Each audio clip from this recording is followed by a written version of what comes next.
pedindo conduta neste momento. Vamos tratar ladrão como ladrão, bandido como bandido. Com a palavra, deputado Angelim, do PT do Acre, que terá, Vossa Excelência tem 25 minutos para o seu pronunciamento. Obrigado, senhor presidente. Senhor presidente, senhoras e senhores deputados, senhoras e senhores que nos ouvem na galeria ou que nos acompanham pelos órgãos de comunicação desta casa. Sou um amazônida, profundamente comprometido com os processos sociais e políticos que promovem o desenvolvimento inclusivo, com equidade e sustentabilidade daquela região. É com base nesse compromisso que aproveito esta oportunidade para uma análise propositiva sobre o processo de desenvolvimento da Amazônia brasileira. São muitas as facetas territoriais, ambientais, humanas, sociais e econômicas da Amazônia. A bacia do Rio Amazonas é detentora de grandes estoques de recursos naturais, biodiversidade, reservas minerais, um grande manancial hídrico de importância vital para o Brasil e para a humanidade. A Amazônia também é provedora de serviços ambientais vitais para as populações locais e globais. Euclides da Cunha foi o primeiro a ler e imortalizar a Amazônia através de suas narrativas. Para ele, abre aspas, estações do ano se confundem, as chuvas e o calor dão sentido ao clima de agrado de quem gosta de apreciar o diferente, o exótico e o belo. As matas não são apenas parcas coberturas, mas vastos mantos que protegem num ambiente sagrado a terra de tantos brasileiros, quiçá do mundo. Fecha aspas. Porém, não se pode esquecer das tantas informações acerca das suas características naturais. Não é romantismo, é realidade, contida num cenário que precisa de uma atenção estrategicamente especial. Por isso, para executar suas políticas de desenvolvimento regional, o governo federal criou a Sudan, transformou o Banco de Crédito em Banco da Amazônia, que é gestor do FNO, e reformulou a SUFRAMA. Não posso deixar de cobrar daqui desta tribuna uma atuação mais efetiva destes órgãos responsáveis pelo desenvolvimento da Amazônia, Sudan, BASA e SUFRAMA. Instituições que devem à sociedade brasileira, em especial ao povo da região amazônica, um amplo e construtivo debate sobre suas metas e prioridades. Debate esse que deve envolver não só os políticos e gestores das políticas públicas, mas também a classe empresarial, notadamente aquelas vinculadas às micro, pequenas e médias empresas, mas também as organizações da sociedade civil, de forma que a definição de suas políticas regionais atenda aos reais interesses da sociedade amazônica, com vista ao fortalecimento do setor produtivo, com geração de renda e emprego, e renda, principalmente renda para os mais excluídos. O governo federal também criou universidades federais em todos os estados da região amazônica. Na última década, a Rede Federal de Educação Superior foi substancialmente ampliada, com a criação de novas universidades federais e a ampliação dos campos já existentes, além da criação de uma rede de institutos federais de educação técnica em todos os estados da Amazônia. Também foram criados o INPA e o Museu Geld, vinculados ao Ministério da Ciência e Tecnologia. Resta-nos ainda o desafio de incorporar ao dia a dia da população amazônica os benefícios desse conhecimento que vem sendo acumulado por estas instituições de ensino superior e pesquisa, aliando-os com as demandas, anseios e sonhos da sociedade amazônica, sem excluir ninguém, especialmente os povos tradicionais, os ribeirinhos, o seringueiro, o agricultor, os povos da floresta e o empresariado do campo e da cidade.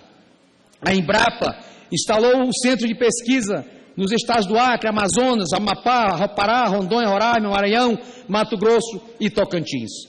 Faço esse histórico para mostrar que em diferentes momentos, ao longo das últimas 6 décadas, a sociedade e os governos tiveram visões diferentes em relação à Amazônia e seu papel no processo de desenvolvimento do Brasil. Todo o debate explicitado na Rio+20 e as tendências para a sustentabilidade tem a Amazônia como referência e as políticas atuais devem seguir o curso de desenvolvimento se adequando ao novo momento de segurança e proteção. Isto porque, na década de 60, a Amazônia já foi vista pelo Estado brasileiro como uma região com vasto potencial hídrico, mineral e agropecuário, e ao mesmo tempo um território cuja soberania estava ameaçada.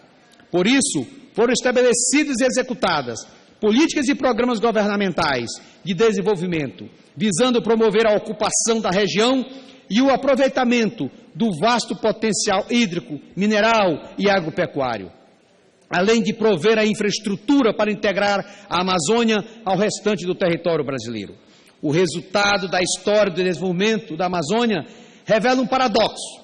A Amazônia Legal, com seus vastos recursos naturais, apresenta alguns das maiores proporções de população vivendo em extrema pobreza ou abaixo da linha de pobreza e beneficiárias de programas governamentais de complementação de renda, como o Bolsa Família e o Bolsa Floresta.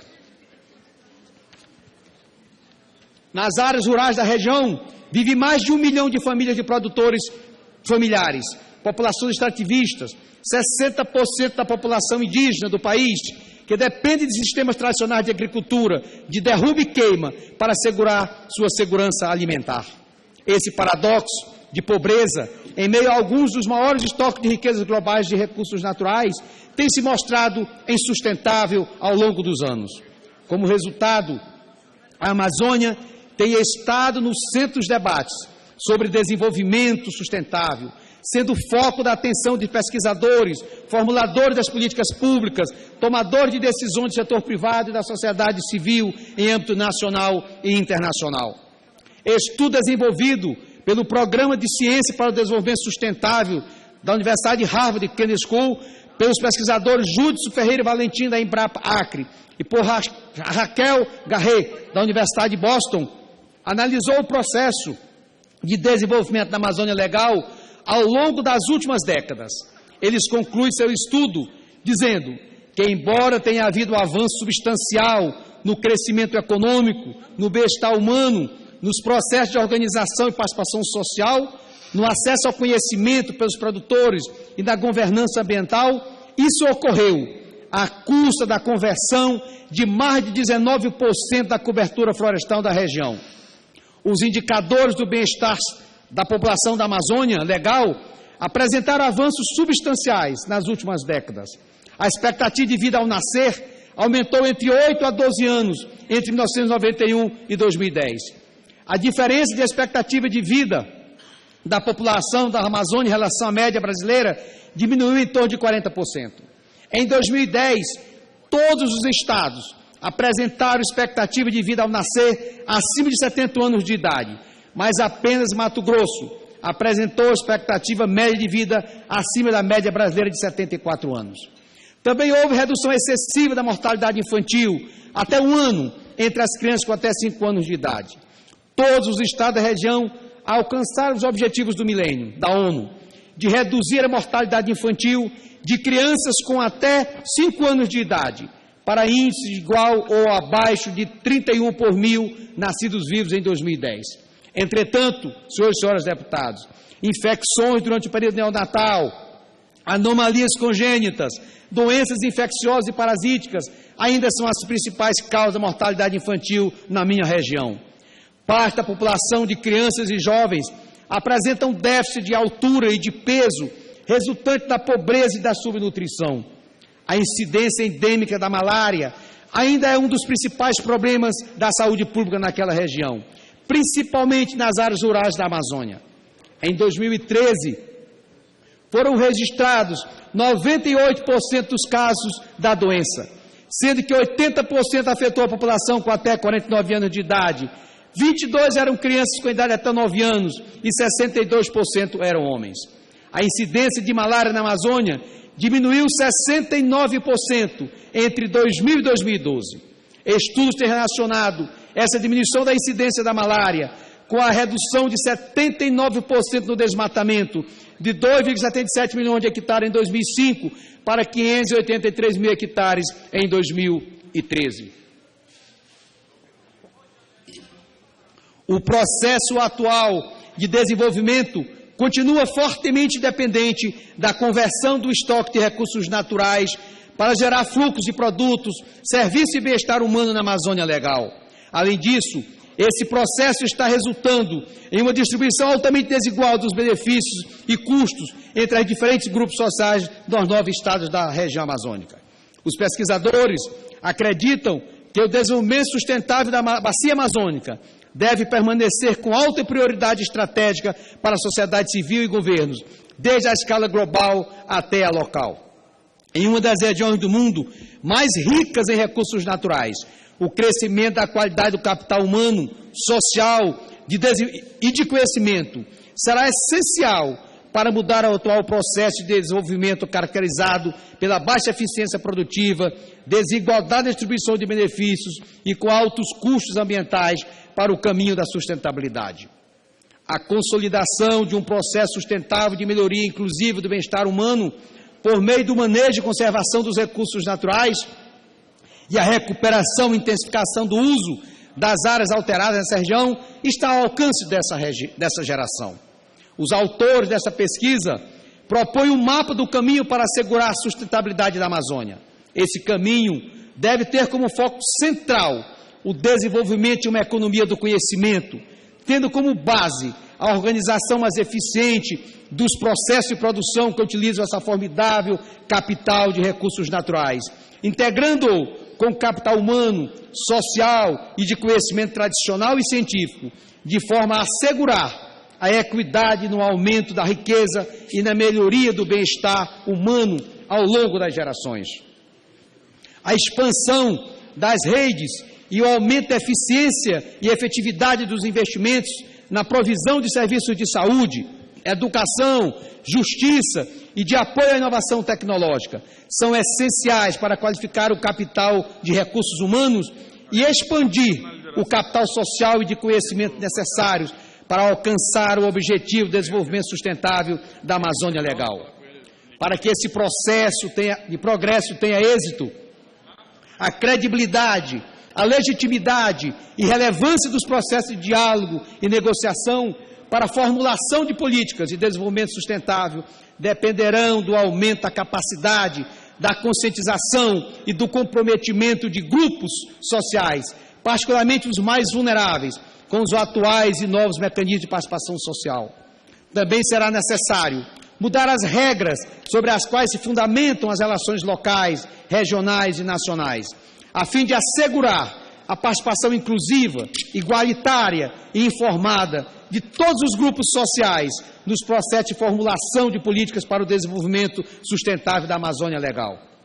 Estudos apontam objetivos importantes para que esse desenvolvimento aconteça. Em primeiro lugar, precisamos aprofundar o combate ao desmatamento ilegal da Amazônia, com vista a conquistarmos o desmatamento zero até 2020, pois assim o Brasil estará não só fazendo sua parte nos compromissos internacionais para diminuir o ritmo do aquecimento global, mas estará também assegurando a preservação da biodiversidade com seu imensurável valor social, econômico e ecológico. Em segundo lugar, precisamos melhorar a proteção de nossa unidade de conservação. O Sistema Nacional de Unidade de Conservação é uma importante conquista do governo e da sociedade brasileira. Mas precisamos que o avanço que ele representa aconteça de fato, que não seja apenas mais um avanço cartorial que não sai do papel.